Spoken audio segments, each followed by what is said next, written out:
Así sea, vamos a continuar. Y hay cosas que el cristiano debe de saber, ¿sí? Hay cosas básicas que el cristiano tiene que saber.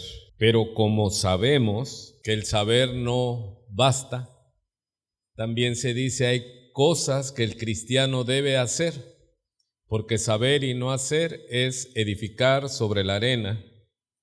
Debemos de saber y hacer. Y el cristiano se edifica en el ejercicio de su fe, teniendo los sentidos, dice, ejercitados por el uso.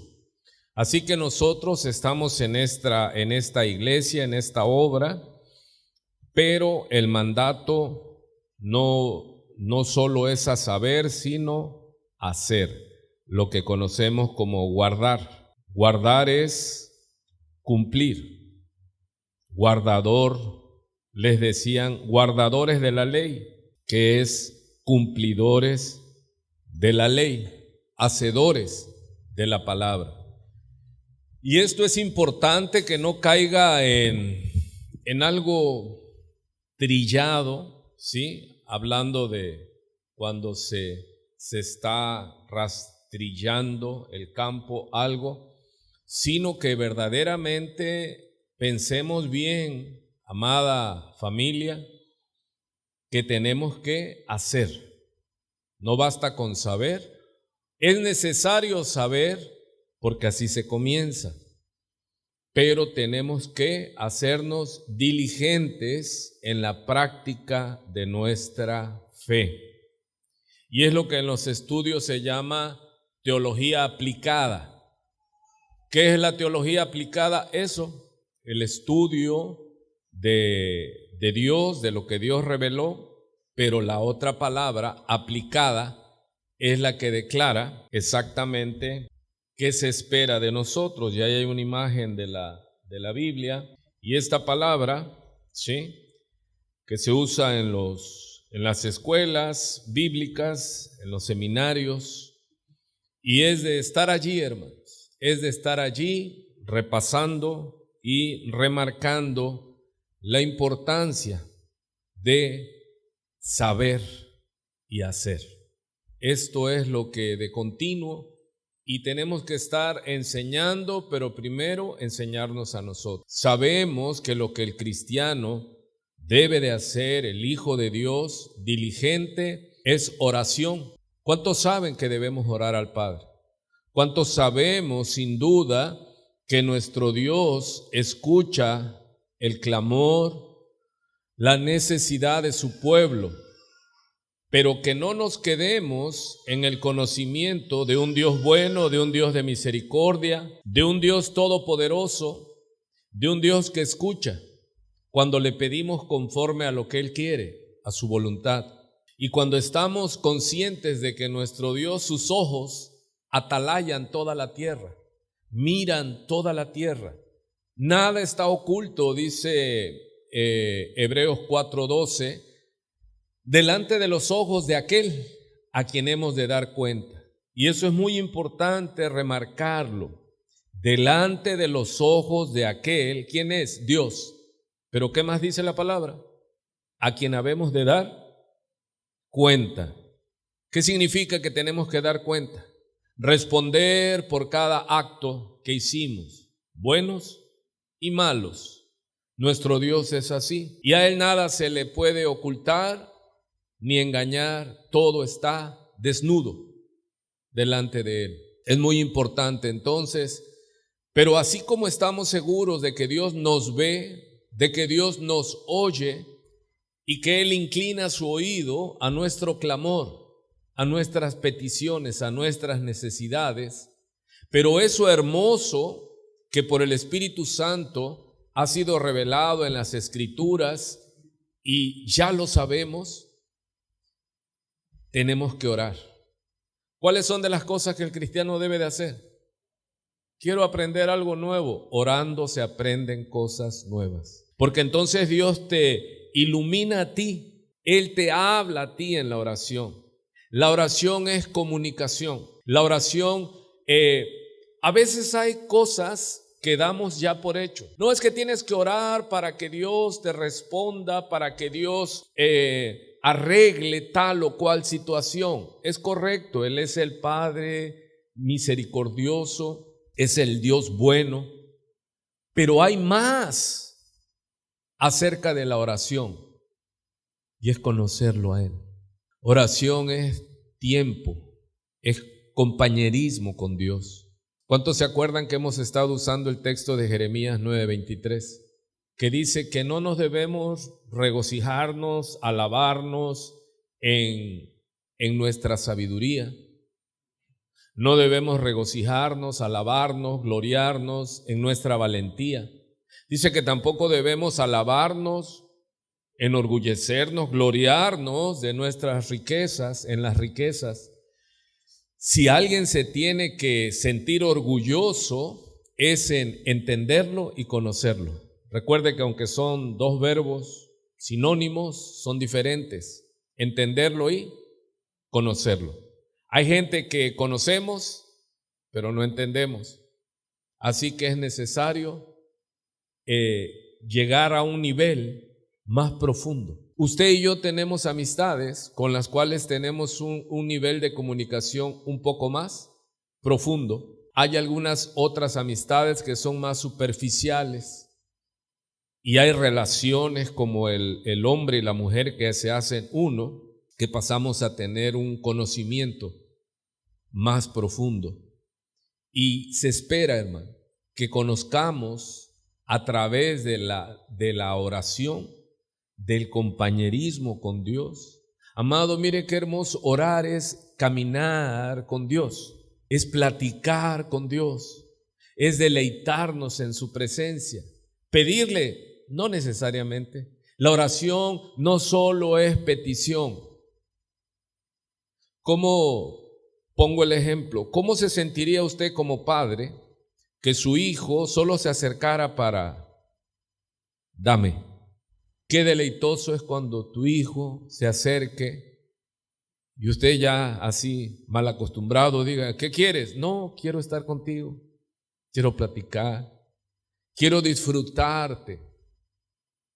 Y debemos de quitar eso de nuestras mentes cristianas, que a Dios solo tenemos que ir porque tenemos alguna necesidad. Desgraciadamente vivimos en una sociedad que está acostumbrada. Nos han enseñado, algunos maestros, no todos, gracias a Dios, hay gente que se salva, que nos han enseñado a buscar el rostro de Dios, pero muchos nos han enseñado a buscar la mano de Dios. Ve a Dios y te dará esto, ve a Dios y te dará el otro, ve a Dios, y nos hemos vuelto un tanto mercantilistas, pero es menester no solo acercarnos a Dios para pedirle que nos dé. No es malo, Él es el Padre amoroso, pero la invitación es a poner por obra el conocimiento. Y ese conocimiento nos dice que los hijos de Dios deben orar.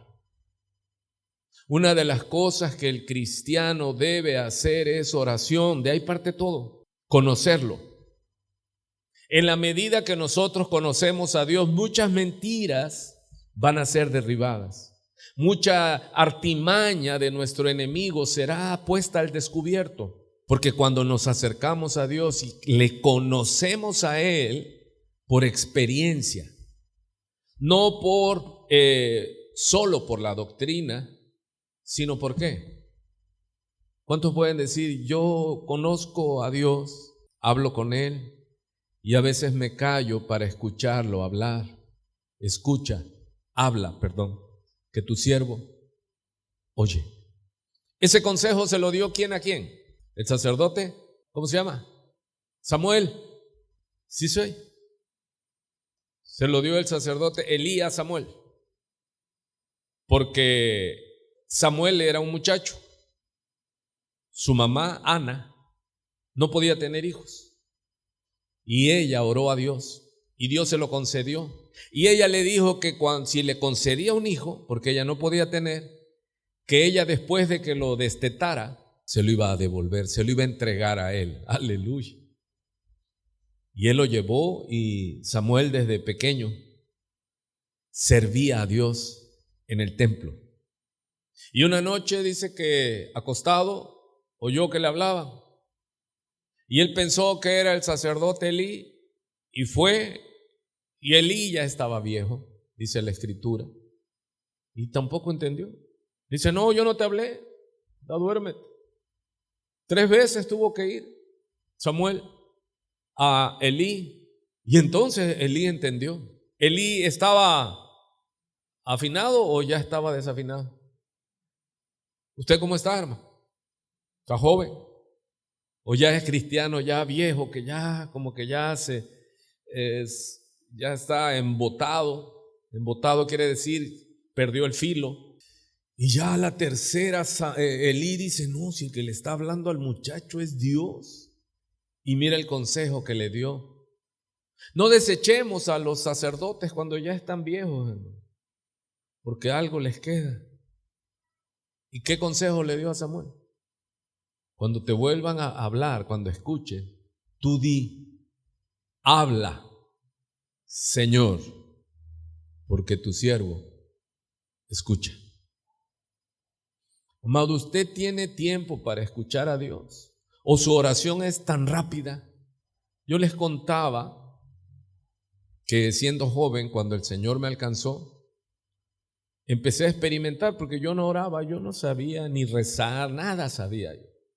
Mi vida fue una vorágine, mi vida fue terrible de sufrimiento, de soledad. Y cuando Cristo me alcanza y empezamos a ir a la iglesia, el Señor nos habló de la oración, el Señor. Y llegando un domingo por la tarde, pues así como que ya no tenía nada que hacer, y dije, voy a orar. Me metí al baño y doblé mis rodillas. Algunos dirán, ¿y por qué se metió al baño? Porque nada más habían 2 piezas y donde se podía estar era en el baño. Y entré al baño y doblé mis rodillas y le dije, Padre, repitiendo lo que había yo apenas comenzado a aprender en la iglesia. Y el ambiente cambió, hermano. Y me dio terror. Y me paré y casi me persino rápido. Digo, bueno, gracias, Señor. Me salí porque me dio pavor. ¿Cuánto les ha pasado en sus primeras experiencias? Porque es que sentí un cambio en el ambiente que yo dije, un demonio, me dio un escalofrío terrible y me salí prácticamente huyendo. Pero en la medida que uno se va ejercitando, uno empieza a percibir cuando el ambiente cambia. Y Él está en ese lugar. Y Él te escucha, porque Él es omnipresente. ¿Qué quiere decir que Él es omnipresente? Que Él está en todo lugar que se le invoque, hermano. ¿Cuántos saben que Él está aquí? Donde están 2 o 3 congregados, reunidos en su nombre, dice en la promesa que Él estará en medio de ellos. Y nosotros venimos aquí porque tenemos necesidad de Él y decirle, habla, Señor, porque tu siervo, ¿cuántos siervos de Dios hay aquí? Oye, Señor, habla mi vida. Pero es necesario que el cristiano verdadero y el que está en proceso aprenda eso básico: hablar con Dios. No es de saber que lo debo de hacer, es hacerlo. Y es comenzar a orar. ¿Cuántos decidirían hoy por la noche antes de dormir? Aparta un tiempo, hermano. Aparta un tiempo, empieza con 15 minutos y habla con Dios. Pero no termines abruptamente, sino quédate un momento y dile, habla, Señor, porque tu siervo oye.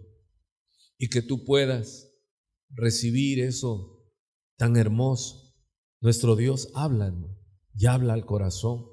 Y Él nos escucha porque Él es omnipresente. Dice que Él mira todo y todas las cosas están desnudas delante de Él. ¿Cómo lo hace? Eso es uno de los atributos de Dios. ¿Cuál? Su omnipresencia. Hermano, ¿y qué otra cosa tiene nuestro Dios? Es omnipotente. ¿Habrá alguna cosa imposible para Dios? ¿Cuántos aquí se unen en esa fe y en ese ánimo de decir, para Dios todo es posible? No hay nada imposible para nuestro Dios. Aleluya. Y esa es nuestra fe. Y en la medida que nosotros ejercemos nuestra fe, las cosas suceden. ¿Qué dice Santiago? ¿No tienes? ¿Por qué? Porque no pides. Y pides y no recibes. ¿Por qué dice? Porque pides mal. Pides con un corazón malo para tus propios deleites. Recuerde que Dios nos oye cuando pedimos algo conforme a su voluntad. Es básico, hermano. Lo que el cristiano debe hacer. Hay muchas cosas, pero no pasa para mí en una clase de 5 cosas renombrarte. Primero, ¿qué? Orar. Si usted es cristiano, ¿qué debe de hacer? Orar. No saber, hacer, Saber es necesario, pero hay que pasar del saber al hacer. Ese es el conocimiento ya puesto por obra. Es la teología aplicada. Es el conocimiento de mi fe, del cuerpo de fe. Hermano, nosotros tenemos que ejercitarnos de tal manera, iglesia amada, que tenemos que ser constantes en la oración, perseverantes en la oración. Y en la medida que nosotros vayamos ejercitándonos y saboreando las victorias de nuestro Dios y que nos concede a nosotros, nuestra fe va a ir fortaleciéndose, nuestra fe va a ir haciéndose más real en nosotros. ¿Cuántos reciben eso? ¿Habrá alguien aquí que diga, voy a continuar orando? Y si no eres perseverante en la oración, hay alguien aquí, hermano, porque se trata de que escuches, porque esa es la invitación, a que pongamos por obra. No es solo venir a oír e irnos. Dice que eso es engañarnos a nosotros mismos. No, es oír. ¿Cuántos entienden que lo que le estoy diciendo no tiene otro deseo más que el que usted tenga compañerismo con el Padre a través de Jesucristo? ¿Cuántos están de acuerdo que esto es doctrina, que es palabra de Dios? Motivarlos a la oración. ¿Y cuántos deciden? No vamos a exhibir a nadie que diga, pues yo no oro, yo no sé orar o no tengo el hábito, la costumbre de orar. Si tú eres de oración, continúa orando. Y si no, estás a tiempo, amado hermano, para que aquí y en tu habitación, ¿qué dice la ley real? Entra a tu aposento y entrado a tu aposento, ora a tu Padre que ve en secreto, y tu Padre que ve en secreto te recompensará en público. Hay que orar. Esa es una de las cosas principales que debe de hacer el cristiano verdadero, el Hijo de Dios. Segunda cosa que debe de hacer el cristiano, ¿qué? Bienaventurado el varón que no anduvo en consejo de malos, ni en silla de escarnecedores se ha sentado, sino que en la ley de Jehová está su delicia y en ella medita los domingos, de día y de noche. Pero no es nada más leer un versículo, no, meditar, musitar, dice una traducción, estar allí, Señor, habla, que tu siervo escuche. Porque Dios nos habla en la oración, pero a través de la palabra. Dios nos habla con su palabra, hermano. De una manera maravillosa se resalta en nosotros cuando estamos orando y viene un texto que usted sabe que no lo tenía en su memoria, en su plan, pero ya lo ha leído y llega Dios y ¿qué? Y lo resalta. Y es Dios ¿qué? Hablando. Y es delicioso, hermano. Y en la medida que nosotros vamos poniendo por obra lo que sabemos de Dios por la palabra, nuestras vidas van dejando de ser comunes, de ser grises, para tener la gloria de Dios. Entonces, ¿qué cosa debemos hacer, amada familia? Es un recordatorio, pero a mí me va la vida, este es mi trabajo. ¿Por qué? Porque en mi oración yo le pido a Dios algo, que es que dirección. Le digo, Señor, vienen tus hijos, tú sabes los que van a venir. ¿Cuántos saben que el que tiene el control es Dios? Y que todo lo que pasa es determinado por Él. Hablaba yo con una persona del tema de la lluvia y le decía yo, si Dios manda la lluvia, está bien. Y se quedó así, porque él estaba sufriendo por la inmensidad y la cantidad de agua que estaba cayendo. Le digo, mira, Dios es justo. Me dice, sí. Le digo, y es bueno, y es perfecto, le digo. Él es Dios, Él no tiene ningún defecto, por eso lo adoramos y lo exaltamos. Y todo lo que Dios hace, ¿cuántos dicen? Está bien hecho. Si Dios mandó la lluvia, quizás a mí no me agrade, pero si Dios la envió, está bendita lluvia que el Señor mande. ¿Cuántos están vivos esta tarde? Gracias, Señor, porque dice en su escritura, primera de Tesalonicenses 5 en adelante, 18, 19, dice, dad gracias a Dios en todo. ¿Por qué nos dice la revelación que demos gracias a Dios en todo? En todo. Porque todo lo que Dios manda está bien. ¿Alguien vivo todavía? Eso es conocer a Dios. No es que Dios me falló. Dios no falla. Dios no tiene compromisos contigo para hacer tu voluntad. No, nosotros debemos de entender. El Padre nuestro que nos enseñaron dice, hágase tu voluntad. Y todo lo que Dios manda y sus designios y todo lo que Él está haciendo, a su nombre sea la gloria, está bien hecho, porque Él es el Dios perfecto. Si Dios falla en alguna cosa, deja de ser Dios. Él es el Dios perfecto. Aleluya. Entonces, ¿cómo conocemos a Dios? A través de la oración, del compañerismo y del estudio dedicado de la palabra. ¿Qué otra cosa debe de haber en la vida del cristiano? Ya le dije, primero, ¿qué dije? Oración. Segunda, estudio dedicado de la palabra. Tercero, servicio. Ayudar a otros. ¿Cuál es la mayor ayuda que yo le puedo dar a otra persona? Ni permiso le tengo que pedir. ¿Cuál es la mayor ayuda? Una, le compartes la palabra, pero otra, dijeron por ahí, oración. Perfecto.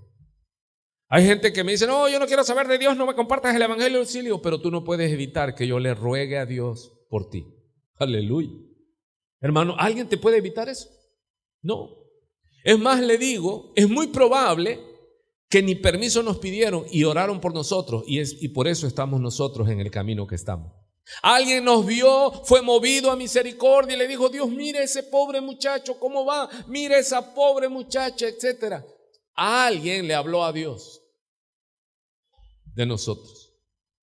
Y Dios, como ya nos tenía en el plan, dijo, bien, vamos a movernos.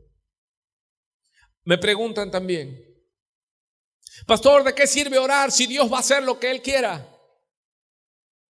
A ver, Dios va a salvar al que Él quiera salvar. Dios va a hacer su voluntad y nadie le puede decir, ¿por qué hiciste eso, Dios? ¿Por qué tienes que orar? Él es Señor. Y si Él nos pidió oración. Ahora, recuerde lo que estamos aprendiendo. Orar no solo es para hacer que Dios haga lo que nosotros creemos y queremos que debe de hacer. ¿La oración para qué? ¿A quién cambia la oración, hermano? Les he dicho muchas veces, el problema y sigue, pero yo ya no sigo igual. Cuando oro, el problema ahí está, pero yo ya no estoy igual, estoy más fuerte. Estoy certero de que ese problema Dios lo envió para hacernos más fuertes. Aleluya. Hermano, ¿por qué debemos de orar? Por ahí lo dijeron, porque Él lo mandó. Cuando alguien diga, ¿y por qué oran? Porque Dios lo mandó. ¿Por qué te tienes que congregar? ¿Cuál es la respuesta? Porque Él lo mandó. Él dice en Hebreos 10:25, no dejando de congregarse, como algunos, y yo le pongo por ahí muchos. Y cuánto más cuando veamos, como dice el canto, que viene el día. que las cosas cada vez las señales están cada vez más claras de que Él viene. Hoy compartíamos con una persona, mi esposa y yo, y le compartíamos y le decíamos, él estaba asombrado. Él no quiere saber nada de los cristianos y del Dios de los cristianos, pero él estaba consciente que está espantado de la conducta de la juventud actual. Y ahí aprovechamos, mi esposa y yo le decimos, pero es que eso ya estaba escrito en Mateo 24, que es un capítulo que le llamamos escatológicos, o escatología es el estudio de las cosas futuras. ¿Por qué Dios sabe el futuro, hermano? Porque Él lo decretó. ¿Por qué Dios sabe lo que va a pasar? Porque Él ordenó que iban a pasar. Es el Dios que decreta todo. Hermano, ¿por qué Dios sabe lo que va a pasar? Porque Él lo ordenó ya. Ya está decretado. Dios dijo que así va a ser. ¿Qué dijo Dios? Que la maldad iría en aumento. ¿Y va a pasar? Sí. ¿Por qué? ¿Porque Él conoce el futuro? No, porque Él decreta el futuro. ¿Cuántos están aquí? Él que decretó que los que lo aborrezcan a Él van a pasar la eternidad en el infierno. ¿Por qué va a pasar? Porque es un decreto de Dios. Él lo decretó. ¿Cómo va hasta ahí? ¿Qué debe saber el cristiano y qué debe de hacer? Orar, estudiar la Biblia y ayudar, servir. Eso es hermoso. Muy bien. ¿Cuántos entendieron la exhortación? Ahora voy a predicar unos minutos. Vemos que es teología aplicada. ¿Y qué hablamos de la introducción? ¿Qué es aplicada? Poner por obra. Hermano, oración. Usted sabe que debe de orar. Tenemos que orar. Es hacer. No basta con saber. Lo he repetido y lo seguiré repitiendo hasta que el Señor me levante. Hay que hacer. Diga conmigo, el saber no cuenta. El saber no nos abona nada, hermano. Al contrario, peor, porque es lo que dice Santiago, el que sabe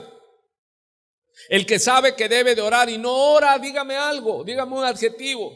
Un ay, sin H, que es ay de dolor. Sabemos que debemos de hacerlo y no lo hacemos, me parte el alma, hermano.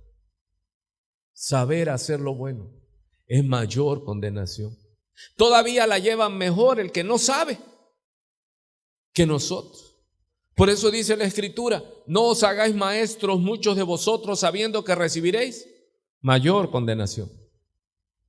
Hermanos, si ya sabemos algo, comprometámonos.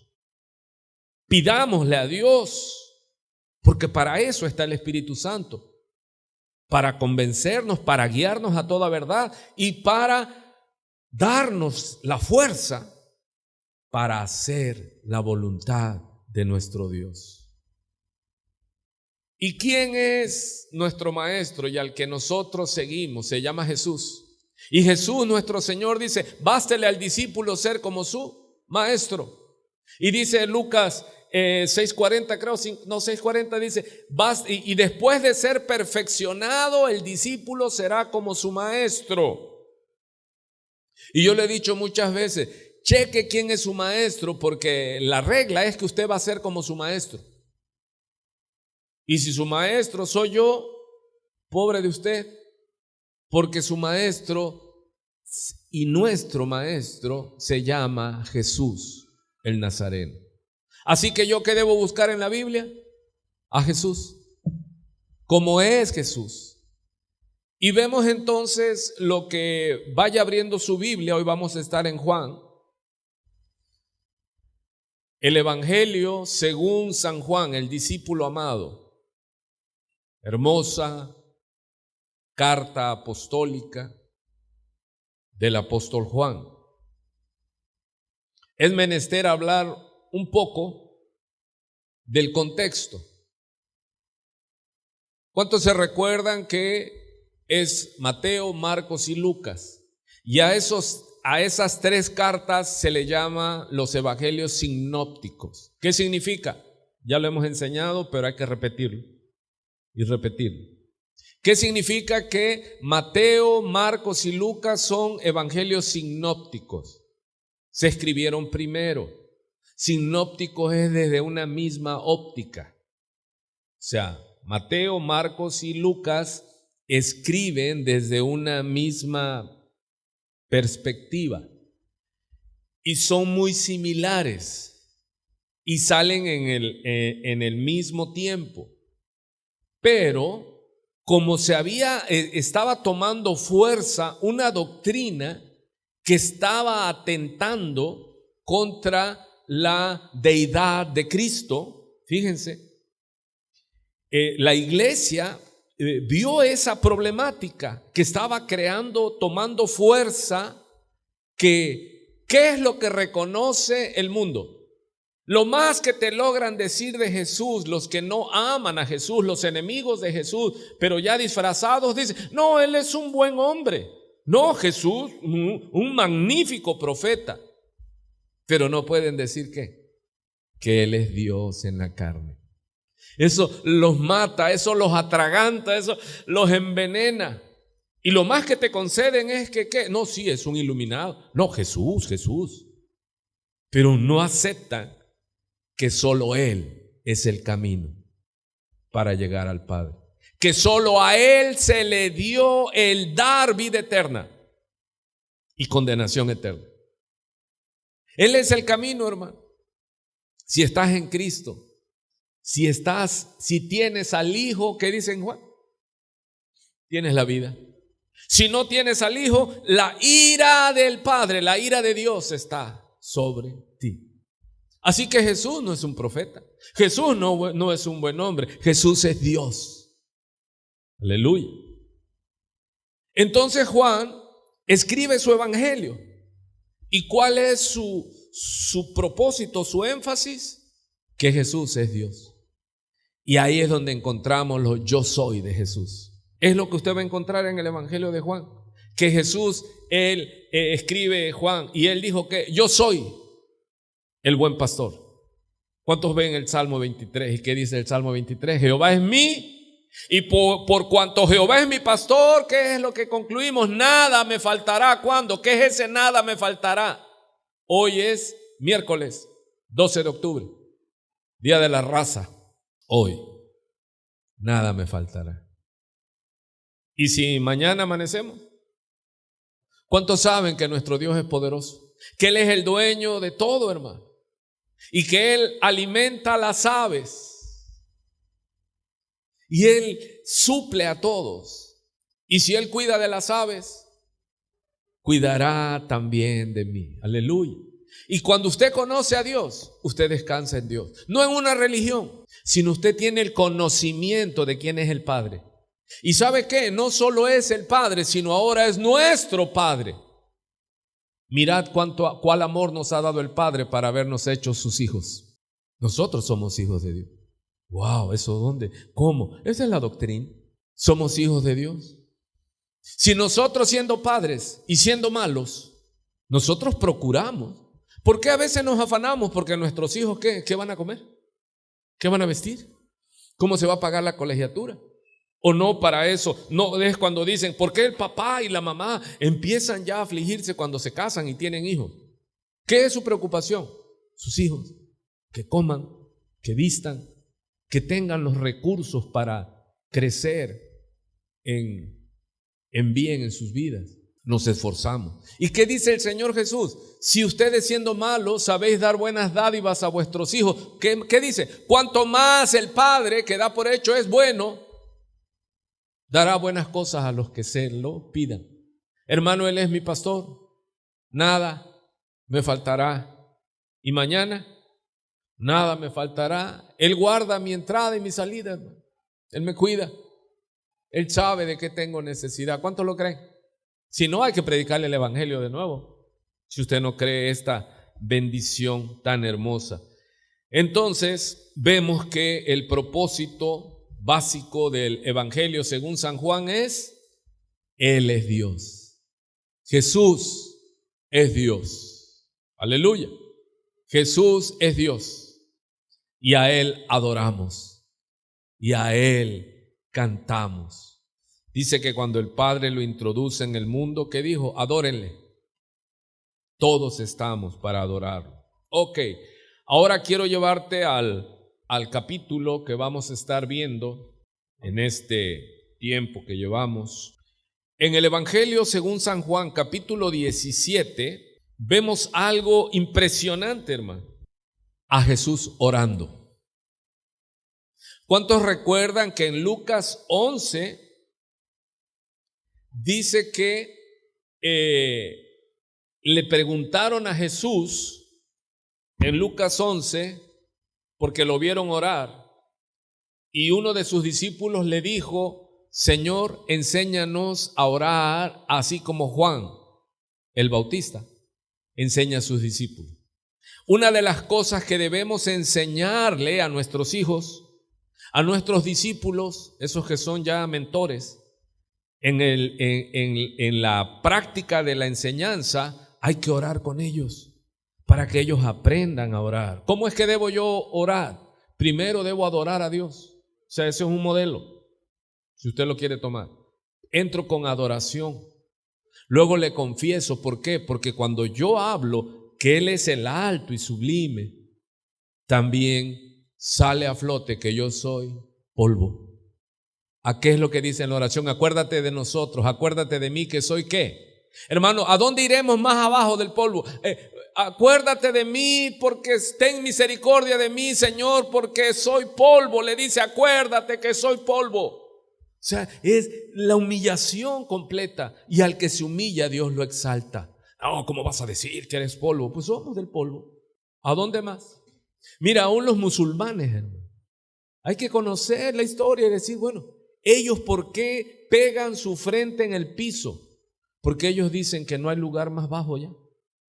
Sí, imagínate. ¿Y nosotros los cristianos qué?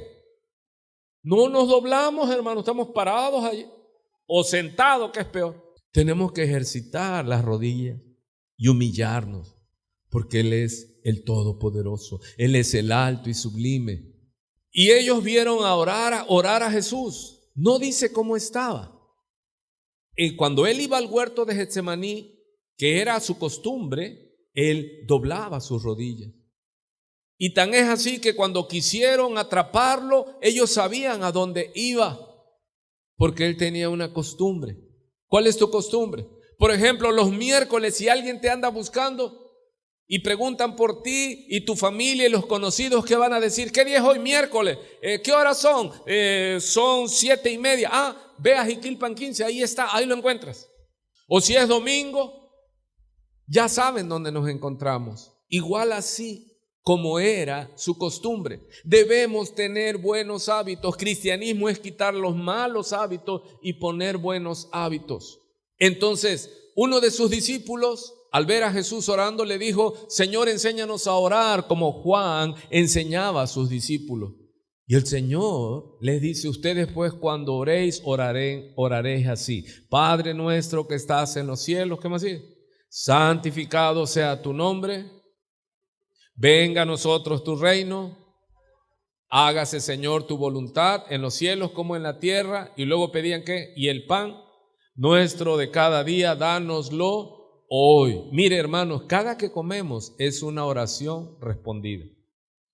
Perdona nuestras ofensas, así como nosotros perdonamos a los que nos ofenden, y no nos dejes caer en tentación, mas líbranos de todo mal, porque tuyo es el reino. Y ahí Él les enseñó un patrón de oración. Pero ahora trasládese a Juan capítulo 17. Ahora lo que narra Juan es al Señor orando. Quítese el calzado de sus pies. Una cosa es que el Señor les enseñó un ¿qué? Un patrón de oración.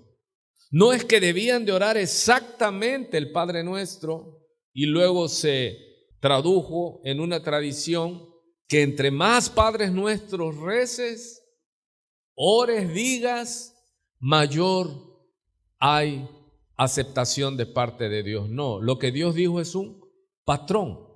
Muchas veces nos quedamos con santificado sea tu nombre. Y hasta que el nombre de Dios no sea santificado en nuestras vidas, no podemos decir venga tu reino, hasta que en nuestras vidas santifiquemos el nombre de Jehová y pedirle las cosas. Pero aquí vemos algo maravilloso, hermano.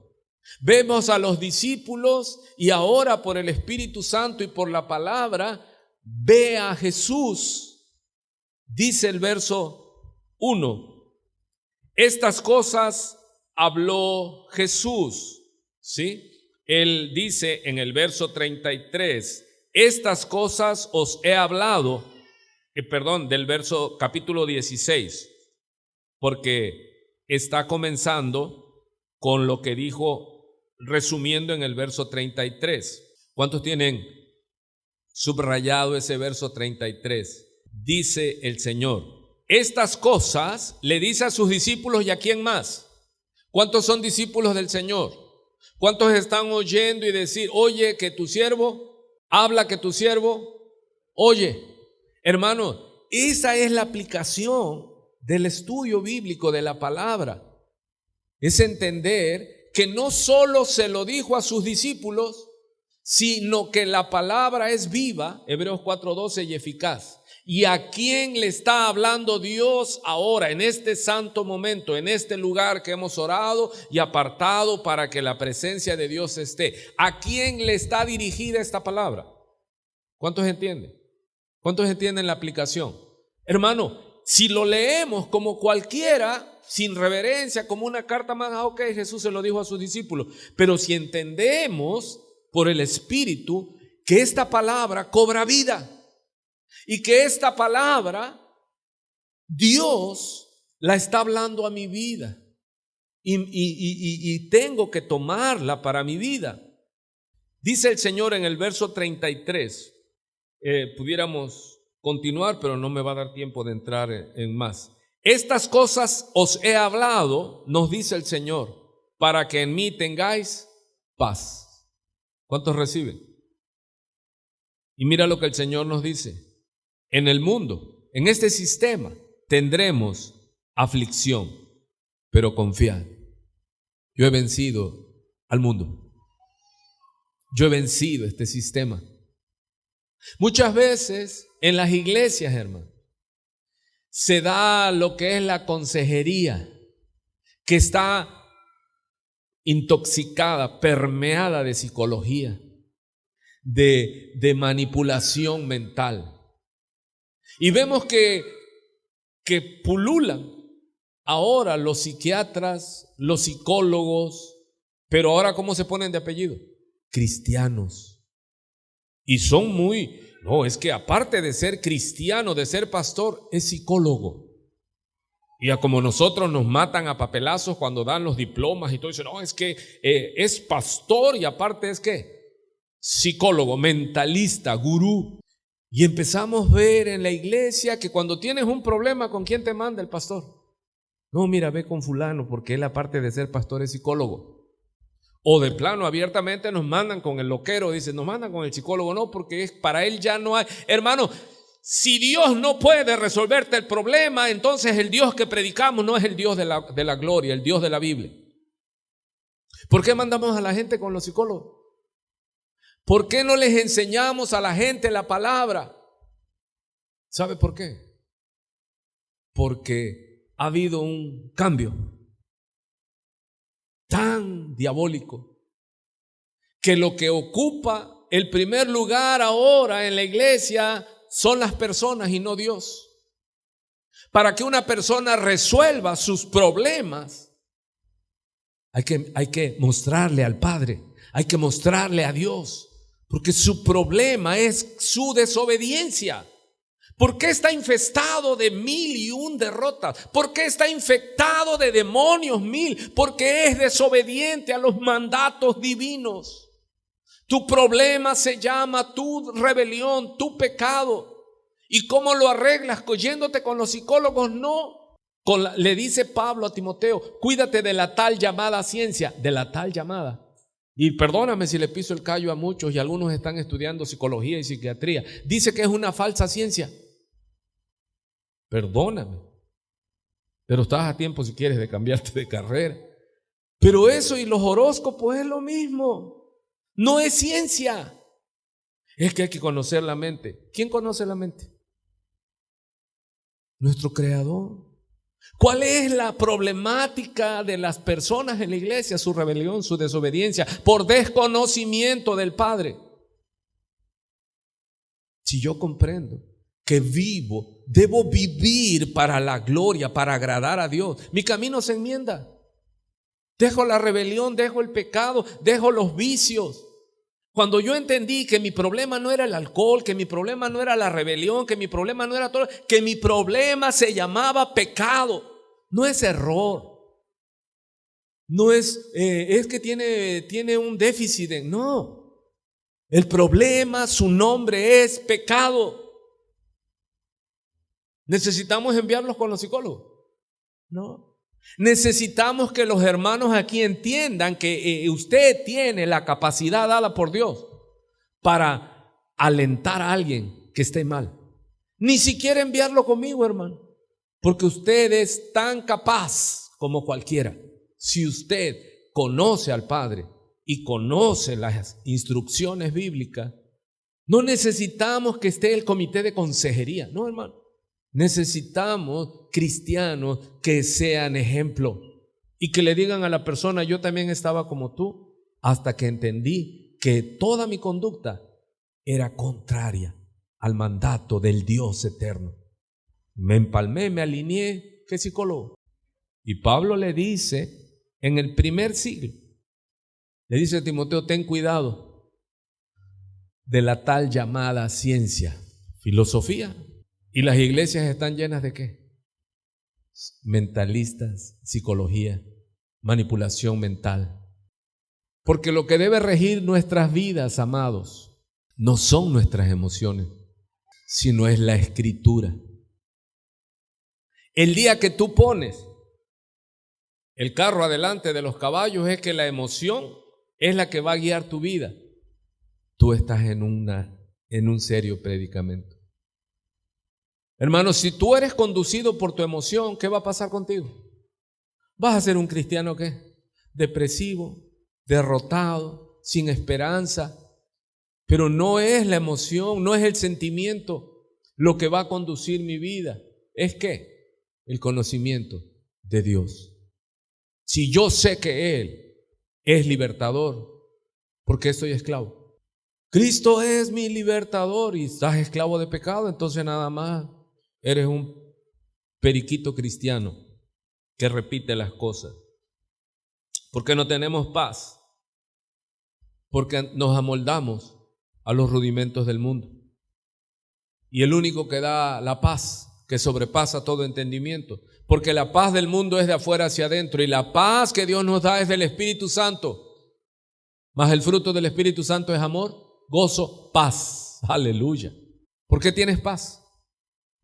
Él me dio su Espíritu Santo y en mí hay paz. Y dice el Señor que estas cosas os he hablado. ¿Para qué Dios nos dio la doctrina? ¿Para qué bajó Dios y se encarnó y nos dio su palabra? Y Él dice: estas cosas os he hablado. ¿Para qué dice?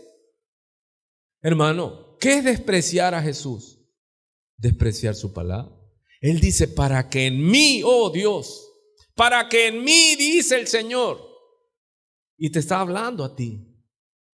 Y hay que pedirle perdón al Señor porque vivimos en ansiedad.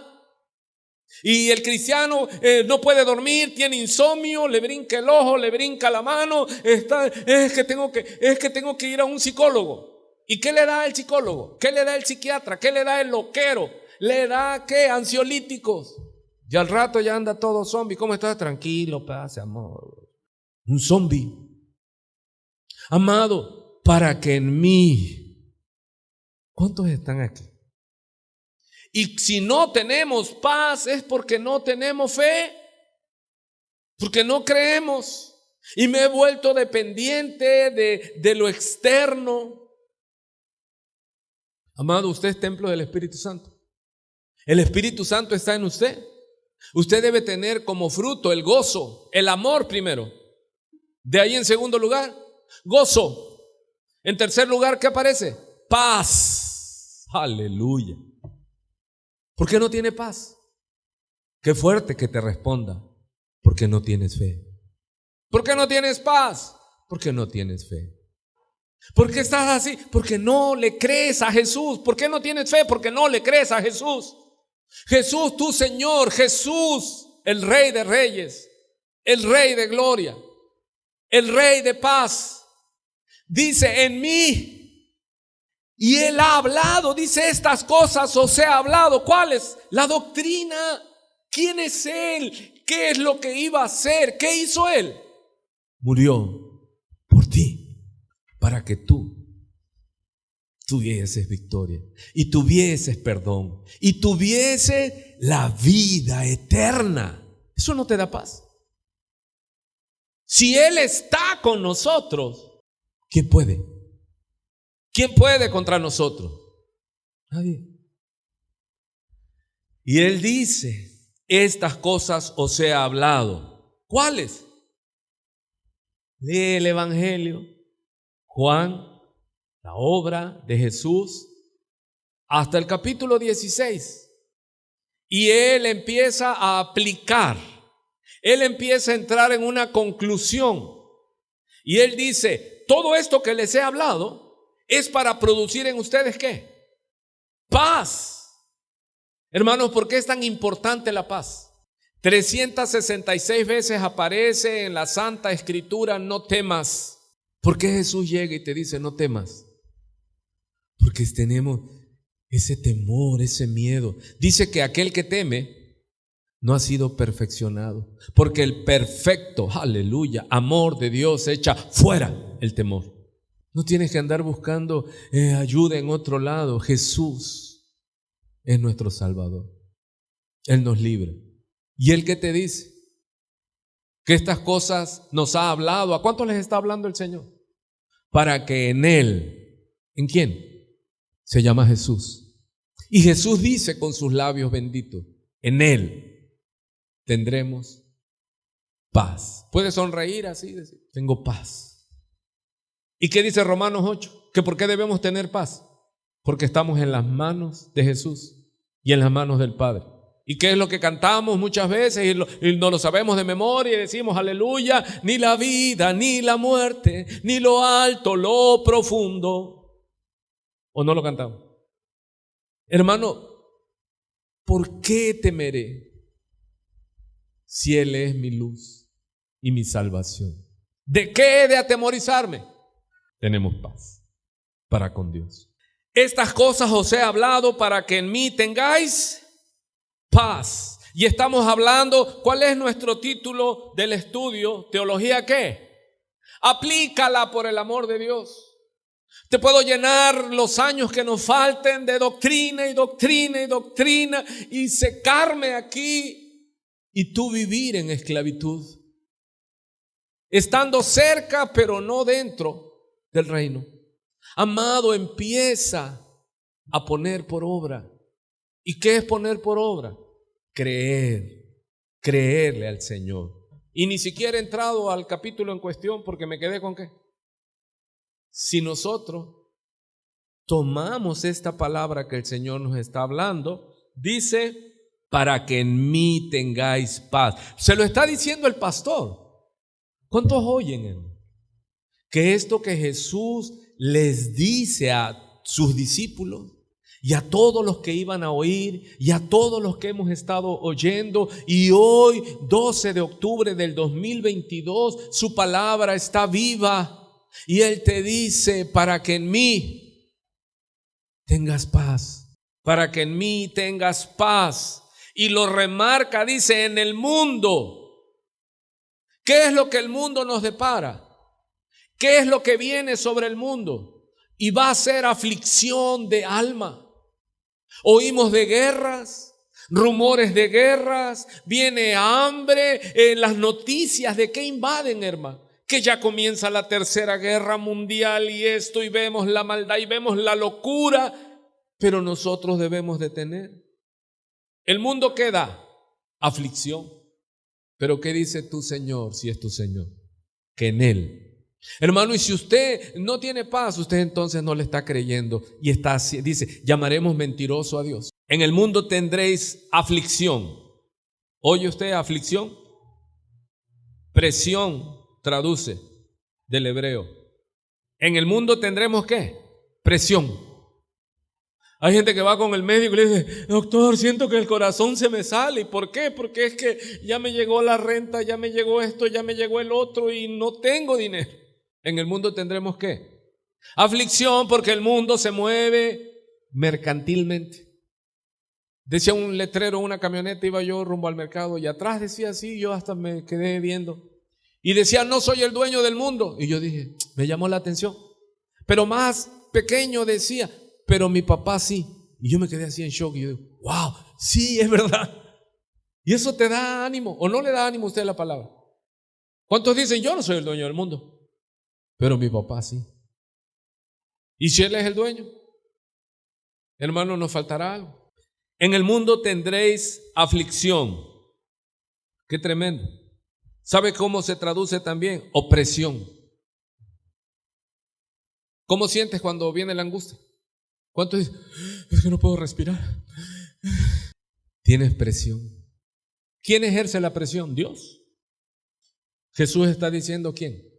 En el mundo tendréis falta de aire. Para el carro, abre el carro porque aquí me ahogo en este carrito, está muy pequeño. No es el carrito, es la aflicción del mundo.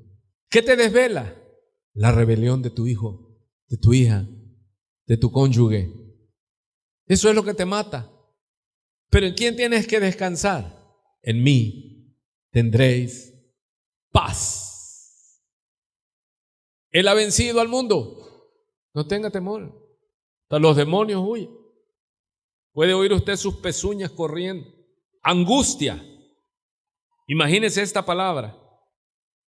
Se pronuncia tlipsis, aflicción, presión, opresión, tensión, wow, angustia, tribulación, adversidad. ¿Cuántos conceptos vamos leyendo? ¿Cuántos dicen paloma, paloma, paloma, paloma? Aflicción, pena. En el mundo tendréis tristeza, pena. ¿Cuántos de repente dicen, es que me siento triste, me siento deprimido? Yo a veces le pregunto, ¿qué tienes? Es que me siento mal. Le digo, ¿por qué? Cuando me dicen, no sé, le digo no. No sé, te puede decir un niño de qué? De 1 año.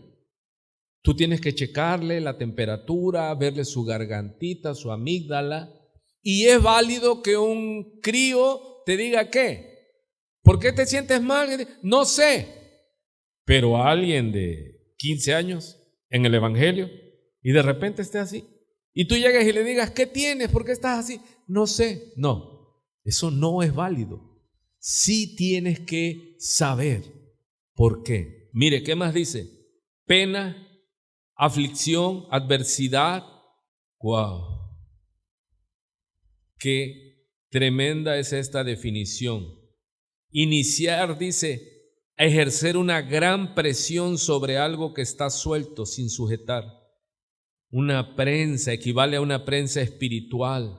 La palabra dice, esta aflicción describe lo que el Señor dijo en el huerto de Getsemaní. ¿Cuántos se acuerdan lo que traduce el huerto de Getsemaní? Es una prensa para la aceituna, para prensado, para exprimido, para opresionado. En el mundo tendremos ¿qué, hermano? Esa carga. ¿Y a quién debemos buscar? ¿Al psicólogo? ¿A los ungidos, a los pastores ungidos para que me toque? No, yo debo buscar a Jesús. ¿Y a dónde debemos mandar a las personas con problemas emocionales?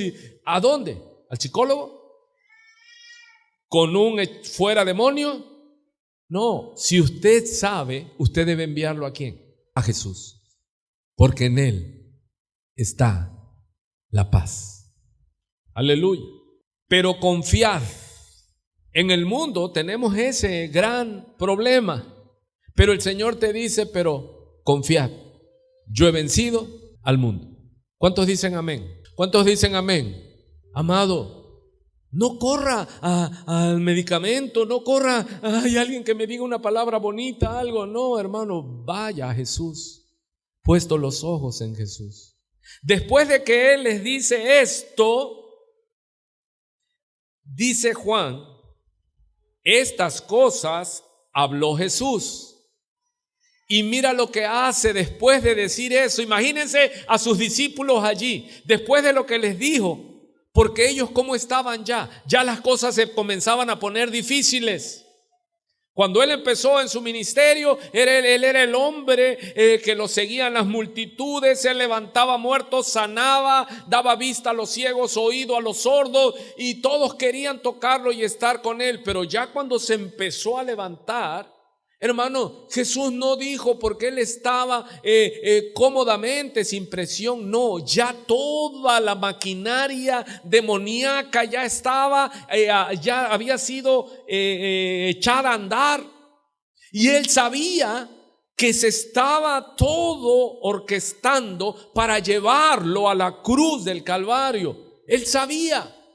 ¿Y Él perdió la paz? No. Y Él les dijo a ellos esto, pero mire el ejemplo que Él les pone. Él no se descompuso cuando Él se entera que ya había llegado su hora. ¿A dónde fue Él? ¿Al psicólogo? ¿Corrió? No, Él fue al huerto. ¿A qué? A orar. Amado, ¿cuál es la clave? ¿Cómo empecé esta exposición de la palabra? ¿Qué le dije? ¿Qué es lo que el cristiano debe de hacer como primer punto? ¿Qué le dije? ¿Cuántos entienden por qué? Hermanos, ¿cuál es la clave para que estemos en paz? En oración. Y vamos a orar nada más así como un mantra y ruego por ella, y si a tus pies caigo no. Tenemos que saber que Él abrió el camino. Aleluya. Decía yo ayer que cuando Cristo muere, viene un gran terremoto, hermano. Y dice que el templo se fracturó y el velo que separaba el lugar santísimo se rasgó de arriba abajo. Y muchos dicen, ya ahí se abrió el camino al lugar santísimo. No, esa fue la figura. ¿Cuál fue el velo? Su cuerpo. Él se abrió.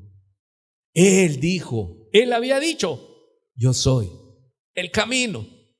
Él les estaba avisando que nadie podía llegar al lugar santísimo hasta el trono para hallar el oportuno socorro. Hermano, ¿qué hace la oración? Tu oración en el nombre de Cristo, por el camino confiadamente. Tenemos libertad para entrar confiadamente. Que solo lo podía hacer una vez al año el sumo sacerdote. Pero Él nos ha hecho reyes y sacerdotes para Dios su Padre. ¿Y ahora qué necesitamos para llegar hasta la presencia? El nombre de Jesús. Cree, iglesia. Cree que es en su nombre que podemos llegar, dice la Escritura, hasta el trono de la gracia. Gracia sobre gracia. El regalo que papá nos da. Y podemos hallar el oportuno socorro. Entienda, no le estoy diciendo que porque estamos en Cristo no tendremos aflicción, no tendremos problemas. ¿Cuántos oyeron que nuestro Rey de Gloria dijo, en el mundo tendréis qué? Dígame otro nombre de los que les dije. Presión, opresión, angustia. ¿Cuántos llegan con los médicos y los psicólogos y dicen, ¿qué tienes? Es que tengo angustia, no puedo dormir en la noche. Ora, alma mía. Ora con fe, entra hasta el trono de la gracia de papá. Él es todopoderoso. Él es Jehová Rafa. En hebreo, ¿qué quiere decir? Jehová mi sanador. ¿A cuántos Dios les ha sanado así milagrosamente? Físicamente yo he recibido sanidad, hermano. Hay que ejercitar la fe. Entonces entrar, dice, en el mundo tendréis. Hermano, ser cristiano no es que no nos va a tocar la aflicción, nos va a tocar los problemas. Pero tenemos aquel que nos dijo, confiad, yo he vencido al mundo. ¿Y cuántos saben que Él está en victoria? ¿Y cuántos saben que decimos, a Dios sea la gloria y al que está sentado en el trono, el Cordero Santo? ¿Y sabes qué sigue Él haciendo allá? Orando, intercediendo por usted y por mí. Aleluya. En el mundo tendréis aflicción, pero confiad, yo he vencido al mundo. La muerte de la muerte, hermanos. A él lo llevaron a la cruz, pero ellos no sabían que ese era el plan de Dios. Él murió, pero al tercer día resucitó. ¿Y qué él había anticipado? Yo he vencido al mundo. Él ya se los había declarado que él se iba a levantar. Amén. Pero miren lo que continúa en el capítulo 17. Juan dice, estas cosas habló Jesús. Y después de que les dijo estas cosas y levantando los ojos al cielo, ¿cuántos ven eso? En Lucas 11 les dijo que orar. Pero en Juan 17 lo vieron ¿qué? Orar. ¿Se da cuenta de eso? En Lucas él les dijo cómo orar. Pero en Juan 17, Juan narra a Jesús haciendo. Lucas 11 les dio la doctrina. Juan 17 puso el ejemplo. Teología aplicada. Hermano, si usted predica y es como el padre Gatica, que predica pero no practica, usted tiene un grave problema. Nada más habla. No, Jesús les enseñó la oración, doctrina, pero Él les enseñó la práctica. Y lo maravilloso de ver al Hijo de Dios, a Jesús, nuestro Maestro, orar. ¿Puede ayudarme con su imaginación antes de terminar? Dice Juan que les dijo esta promesa y que luego Él levantó sus ojos al cielo. ¿Qué Él les había dicho del Padre nuestro que estás? Y Jesús en la tierra. Él había estado con el Padre desde la eternidad pasada, juntos. Se separaron porque de tal manera amó Dios y Él vino. Pero Él se separó del Padre. ¿Y qué nos enseña? Su dependencia del Padre. Y vemos que entonces Él, después de que les dice a ellos y a nosotros, no temas, en mí tendréis paz. No temas, Él nos dice, en el mundo ciertamente tendremos presiones, problemas, opresión, persecución, pero confiemos, Él ya venció a la muerte. Y nosotros le llamamos la muerte de la muerte. La muerte fue vencida. Aleluya. De la tumba se levantó.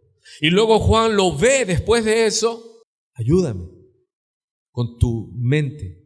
Y dice que él, levantando los ojos al cielo, dijo: Padre, la hora ha llegado.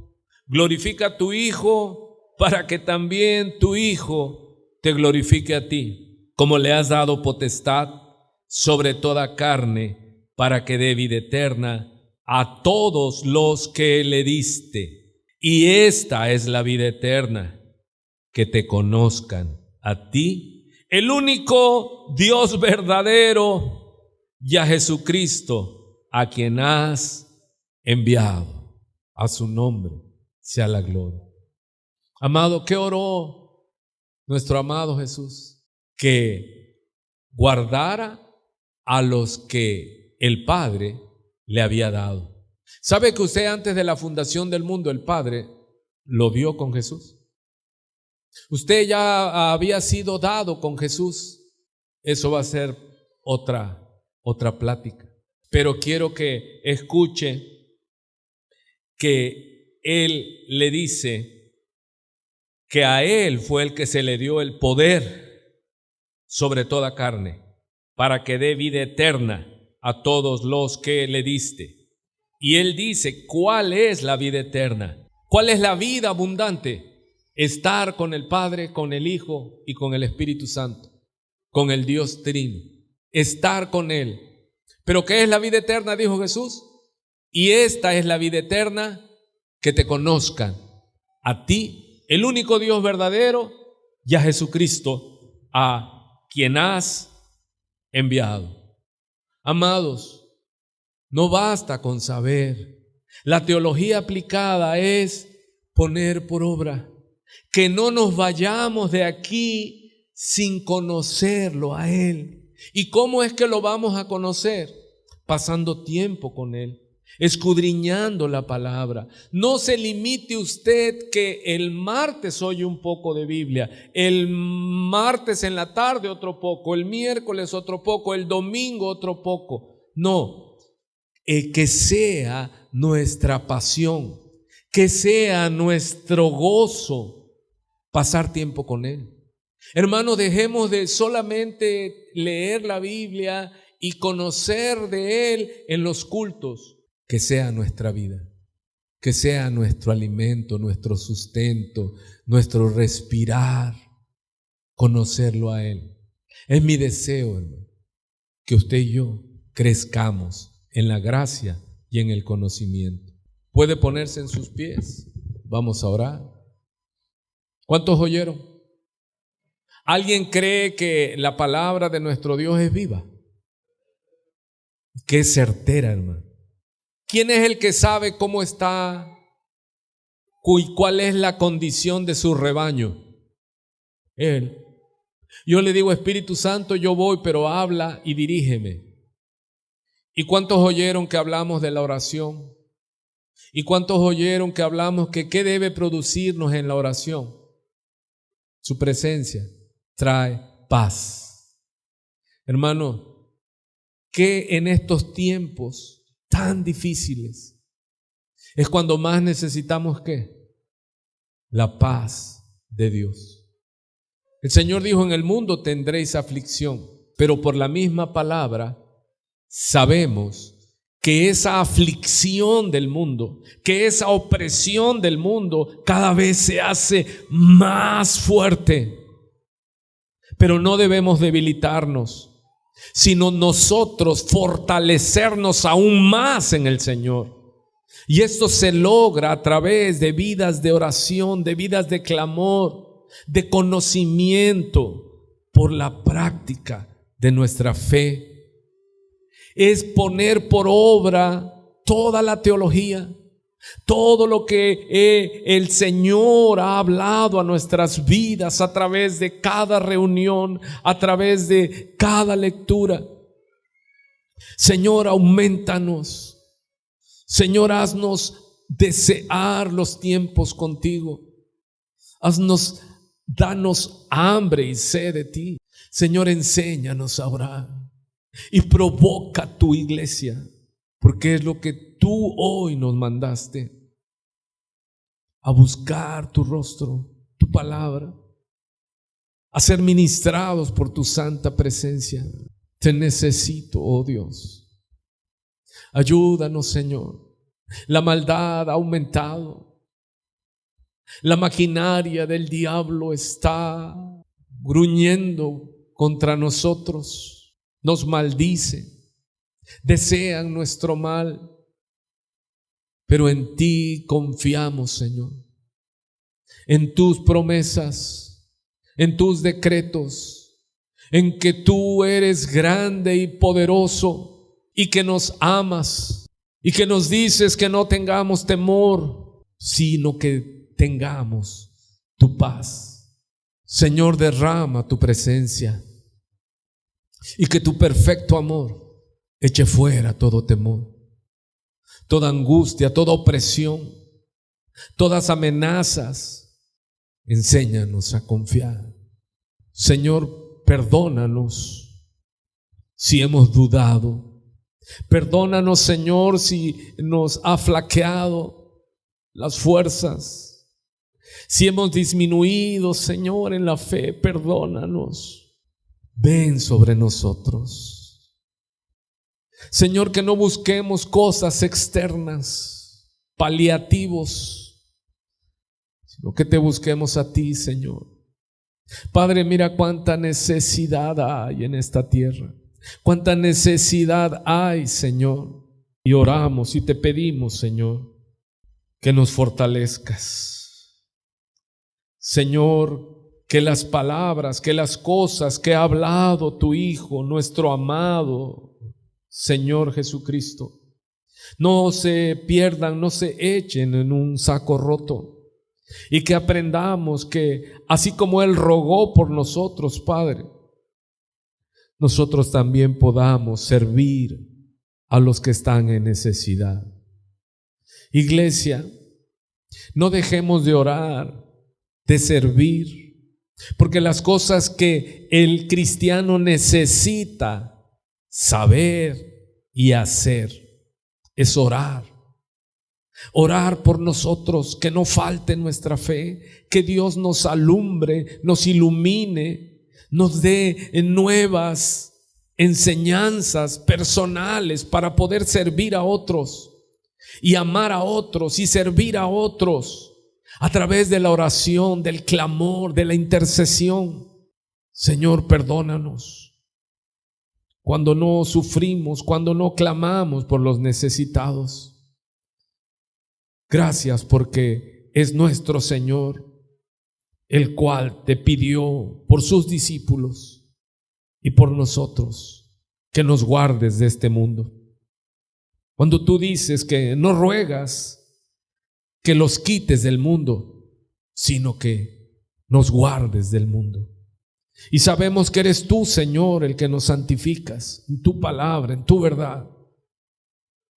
Gracias, Señor, porque en esa oración, en esa bendita oración de nuestro Señor, estaban tus discípulos y estábamos todos los que íbamos a creer en ti.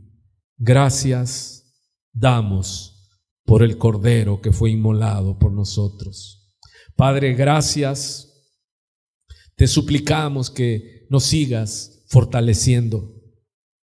Nos des de tu paz, llenes nuestras vidas, nos guardes lo que resta de esta noche. Guarda, Señor, la iglesia presente, aquí representada. Guarda los cónyuges, guarda los hijos, Señor. Guarda, Señor, aún los de pecho. Guarda tu pueblo, Señor. Líbranos de todo mal y que la gloria sea solo para ti, Señor. Tu pueblo te alaba y te bendice. Alguien dice amén. Amén. Dios te bendiga, hermanos. Estamos despedidos. Paz de Dios.